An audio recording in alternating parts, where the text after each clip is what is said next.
দীর্ঘ ৪০ দিন পর খুলেছে ঢাকা দক্ষিণ সিটি কর্পোরেশনের প্রধান কার্যালয় নগর ভবন। চালু হয়েছে আংশিক সেবা কার্যক্রম। সব বিভাগের কর্মকর্তা কর্মচারীরা উপস্থিত থাকলেও যাননি প্রশাসক ও প্রকৌশলীরা। ডিএসসিসির প্রধান নির্বাহী কর্মকর্তা জানিয়েছেন, এখন থেকে শুক্র শনিবারেও খোলা থাকবে নগর ভবন। সকাল ৮টা থেকেই আঞ্চলিক অফিসগুলোতে কাজ শুরু হবে। দীর্ঘদিন বন্ধ থাকার পর সোমবার সকাল থেকে বিভিন্ন বিভাগে সেবা প্রত্যাশীরা যেতে থাকেন নগর ভবনে। অবশ্য তেমন ভিড় ছিল না। সহজেই দ্রুত কাজ সম্পন্ন করতে পারায় বেশিরভাগই সন্তুষ্টি জানান।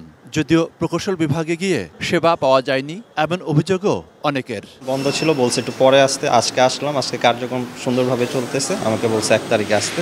প্রকৌশল অধিদপ্তর বন্ধ থাকার কারণে আমরা ওই কাজগুলো করতে পারতেছি না, আর 38 দিন বন্ধ থাকার কারণে যে অ্যাপ্রুভ করা ছিল ওই চেকগুলো আমরা নিতে পারতেছি না।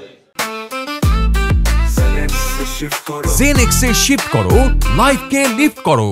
তবে বন্ধ দেখা যায় প্রশাসকের কার্যালয়। একই চিত্র প্রকৌশল বিভাগেও।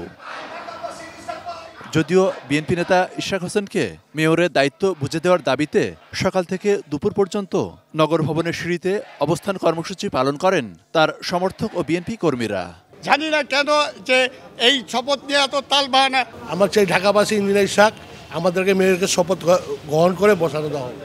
অবশ্য প্রধান নির্বাহী কর্মকর্তার দাবি, প্রধান ফটক বন্ধ থাকলেও এতদিন সেবা কার্যক্রম অব্যাহত ছিল। এখন থেকে তা পুরোদমে শুরু হলো। আগামী শুক্র শনি আমাদের অফিস ফুললি খোলা থাকবে, সকল ধরনের সেবাও চালু থাকবে।